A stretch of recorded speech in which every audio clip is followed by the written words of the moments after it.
Hello everybody, Joshua back here again with another video, and I'm here to give you another Scream Queens review. I'm here to review Scream Queens Episode 3 titled Chainsaw. Now, of course, if you've not seen this episode, please go check it out, because this review may contain spoilers. But with all that said, let's get into Scream Queens. There's no doubt about it, this has become my new favorite show of all time. I can't help it, it just is. It's funny, it's awesome, it's silly, it's stupid, and all the good fucking ways. If you have not told so far, I'm obviously a gigantic fan. I reviewed episode 1 and 2, the premiere of the overall show, and to tell you the truth, I really enjoyed it. I thought the premiere was very strong, it was awesome, it really gave us an overall idea of what this show could be, and the longevity of what this series could really be. It's a great combination of things that I like, which is comedy and horror, and it was a great combination of that. The premiere was awesome, it was strong, I loved it, and there was a lot of things to look forward to that I really cannot wait to see. Now, of course, this is the continuation of the Red Devil storyline, which is, of course, this character who could or may be a child of the past, classic, horror trope, obviously, who's come back for revenge for reasons unknown, but whatever. And of course, you have all the characters at this point, juncture, are obviously at each other's throats. Chanel, Emma Roberts' character is really at everybody else's throats. You have Grace really at the sidelines trying to figure out the mysteries behind this Red Devil character, and then of course you have Nash's character who has no idea what she's doing, and then you have Jamie Lee Curtis's character who's trying to battle the heart for freaking Grace's father's character. It's really freaking crazy and wacky, and I love it. Overall, I think the thing that kind of stands out to me with this episode is that it didn't have a linear story that I can really follow. I think that was the main problem. It had lots of, and I feel this way mostly due to the fact because I know Fox does this a lot, and I really am not a big fan of when they just try to have this really weird balance act where they have so many characters and they want to follow the story of every single one of these characters. Now, the premiere does it well because you had a lot of time to understand everything. You had 2 episodes premiere at the same time, so that's why it worked for, the past 2 episodes. This one, you get a more legitimate idea of what this show is because of how standard it is and the fact that it's just one solid episode. You get the overall idea of how serialized this story can be.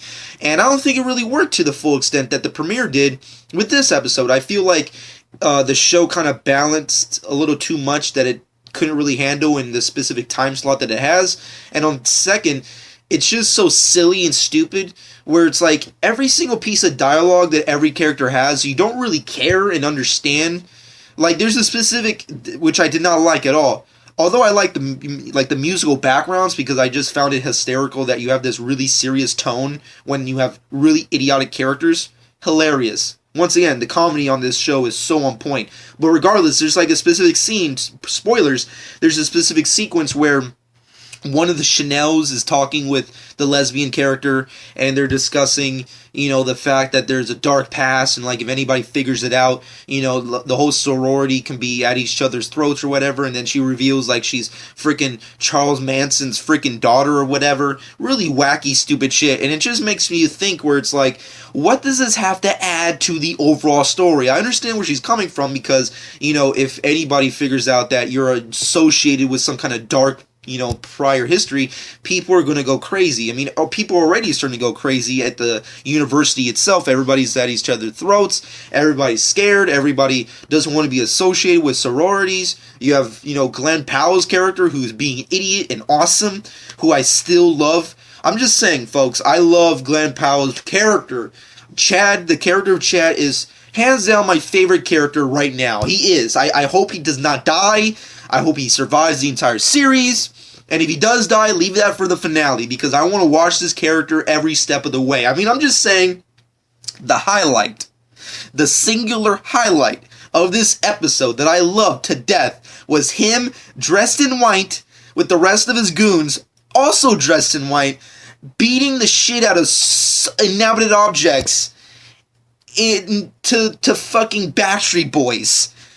That was hilarious. I love that. I mean, like, granted, it felt a little too cheap because it felt like kind of like a ripoff of like This Is the End, this Seth Rogen comedy, where they kind of did that joke already at the end credits of the movie. If spoilers, if you've not seen that movie, but you know, it's a pretty good comedy, so you should definitely check it out. However, they already did that joke, and they kind of like recreated for this show an episode, and I don't know why, but I just like it. It's just really funny and awesome. The Backstreet Boys playing in the background is fucking hilarious. You have these idiot characters just destroying red objects just because of the sake of it. And then you have, you know, the Red Devil characters, which really opens the idea of like, okay, well, maybe there's, you know, obviously multiple characters. I mean, if based off last week's episodes, it's kind of revealed that there could be more than one killer working with the original killer, and then you which could be this baby character from, you know, Days of Future Past or whatever. And then you have, you know, Nick Jonas, who's like, is he one of the killers? Is he working with is he having sex with he's already gay? I don't even know. What is he doing? I don't know. But there's a lot of questions up in the air, and that's what I guess the overall series is going to be like, which is if the creators and writers really play their cards right, which I hope they're kind of going in the direction, which is that we won't really get the idea of who the killer really is until like the finale of this show. So it's going to be really interesting to see how this really all works out, although I really wish that the killer was a little bit more appropriate. Like, the thing that kind of sucks with Scream Queens is that it kind of has like this really weird Scream kind of elements where it's like the killer, the main antagonist, is so inadequate that it just really pains me to watch him kill anybody because he's so terrible at it. Although I will admit the killing of the fucking mascot character was just awesome. I just love... I'm just saying, like, you had this idiot, nonsensical character just come in for like 5 seconds. You know, Coney the mascot, hilarious. And then, spoilers, you know, he's going through this university on campus. He's, he's shaking, hands. He's fucking feeling boobies. He's having a good time. He's on top. And then, bam, he gets his head chopped off. Hilarious. I loved it. It was an amazing moment. It was funny. But other than that, like, he's the Red Devil character doesn't really do anything that's really scary or really antagonizing. You know, other than killing nonsensical characters for the sake of reasons that we don't really know. So that's kind of like my problem with the show, is that because it's so silly and because it's so comedic, it almost like they kind of like half-assed the horror elements of the show. At least that's the way I got it from this particular episode. Also, a real weird thing that I really wasn't into was, I guess, Abigail Breslin's character's, dialogue. I felt like she's way too angry for the sake of being angry. I felt that was kind of weird. And also, it's kind of weird for me just listening to to an actress that young talking about threesomes. It's like, Jesus Christ. I remember there was a day, as a man who's not a father, but I have a father tendencies to a certain extent, where it's like, there was a day, as a man, I used to watch Nickelodeon programs, and these fucking chicks used to be on them. Like, they were kids at one point. And now they're just doing this show where it's everything's wacky and like super over the top, and like they're talking about, like, she's talking about getting fucked by twins and shit. It's like, whoa, my God, what the fuck? What world have I gone into? And that's kind of like the elements of the show that they take too serious instead of the sections. And it's all about tone. Like, the tone is kind of like a little bit all over the place because of how silly they go, and then they want to be horror, and it's like, it doesn't really work all the time. It works majority of the time, don't get me wrong. There's just a lot of things that it gets lost in translation. But overall, this show, like the premiere, stands on its own 2 feet based off performances. Jamie Lee Curtis destroys. She's awesome as this, this fucking head lady character. She's fucking crazy and wacky. That whole sequence in the bed where she's just like playing slasher music just to fuck over the other character. Hilarious. Emma Roberts' character, I just love her to death. Chanel is just awesome. She's mean. She's crazy. She's fucking wacko. I fucking love her. She's awesome. And I love those moments where she's just trying her bestest just to get back with Chad's character. And It's just not working. It's hilarious. And Chad, Glenn Powell, I'm just saying, don't die. Please, for the love of everything that's holy, do not die on this fucking show. Because you're my favorite character, and you're the only reason, well, you're one of the main reasons as to why I watched this freaking program. I'm just saying, his moments were hilarious, and it's kind of funny. He's a dumbass, yet he's the only character that figured out the fact that his brother, or Boom, or whoever the fuck the character, that he's actually still alive, or maybe he was murdered. It's fucking hilarious. And plus, come on, that moment where he's writing the letter to one of the Chanels. Oh god, that's comedic gold. I don't know what to tell you. It's fucking awesome. I love that moment. Emma Roberts kills it. All the other characters in this episode didn't really, I guess, stand up, on this episode. It was mostly just like an Emma Roberts and Chad, Glenn Powell and kind of Jamie Lee Curtis kind of an episode. And the overall idea, I guess, is that the killer's up in the air. We don't know the full identity. Is it Jamie Lee Curtis's character? Is it Chad? Is it, this baby character of, Days of Future Past or whatever the fucking hell? Who the hell is the killer? We don't know. I really don't care because the Red Devil character is such a, faceless, nonsensical killer that it's almost like unnecessary, or really, it doesn't really even matter. This kind of program is the kind of program that you sit back, relax, have a good time, have some good laughs, maybe watch it with a group of friends and just enjoy. And that's the way I kind of see this program, where it's like, it's a show that you don't take too seriously, to the point where it's like, you could just sit down, watch it, and just be like, well, I had fun.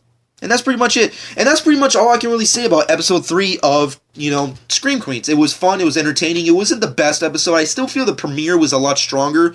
Granted, it was 2 episodes at the same time, but this episode was definitely a minor decline, but overall still a strong episode, based off performances, based off, comedic elements, based off, just amazing, awesome characters that, are just hilarious, and just comedic timing, and just, it was just very entertaining. It was very entertaining, phenomenal episode that I really liked. Although it was still kind of a minor decline in comparison to the premiere, I still enjoyed the episode. So overall, I have to give this episode a 8 out of 10. It was a good, solid episode. I can't wait to see future episodes, but and continue to watch the overall season, which of course, if you're viewing this review and you have yet to actually watch this show, please get on it. Watch this program. It's hilarious. It's awesome. It's if you're into comedy, you're gonna love this show. If you're into like stupid teenage drama, you're gonna love this show. If you're into horror, you're gonna love this show. If you're just into like stereotypes, then you're gonna like this. It's just, this is the show for you. You need to check out this program. It's freaking awesome. But that being said, this is going to be my last review for the season, unfortunately. As I stated last week, seeing as how Scream Queens is really going to be interrupted with Flash, which is premiering next week, or is actually next week, I think. It's October 6th, pretty much. So, overall, I'm not going to have enough time to review both shows at the same time. So, unfortunately, I'm going to have to drop reviewing this show. Of course, if there's some kind of leeway, like if Flash goes on break and, Scream Queens is still running, then, obviously I'll review, and vice versa. But overall, as of right now, I'm just going to continue to watch the show, but this is going to be my last review until more than likely the finale, but I cannot wait to see, because this show is awesome. But that being said, also for a quick update on shows I'm going to be reviewing, obviously, I will be reviewing The Flash and Arrow and their premieres, also including the entire programs. And also on top of that, I also will be reviewing the premiere of the new American Horror Story program. So if you want to know my personal thoughts on American Horror Story Hotel, definitely come back for that. But unfortunately, because how American Horror Story will interfere with Arrow, I will only be reviewing the first episode and not the entire season. So pretty much just the first episode, and then that's it. So that's going to be it. That's a quick little update. Hope you guys enjoyed. Comment below. Let me know what you personally thought about Scream Queens Episode 3. What did you think about who is the killer? Who is the Red Devil? What are your personal thoughts on Emma Roberts and Jamie Lee Curtis and, Glenn Powell's character? What are your personal thoughts on Grace? What do you think she's going to uncover? Who the hell knows? And is, Jamie Lee Curtis the actual killer? Let me know in the comments section below. Let me know your personal thoughts on Scream Queens as a whole. Hope you guys enjoyed. Follow me on Twitter and Instagram at Jonch12 if you've not done so already. And of course, if you also haven't done so already, subscribe to my channel. Who's it gonna hurt? We're happy together when we fucking talk about shows. So subscribe. And of course, this has been Jonch12, and I hope you guys enjoyed.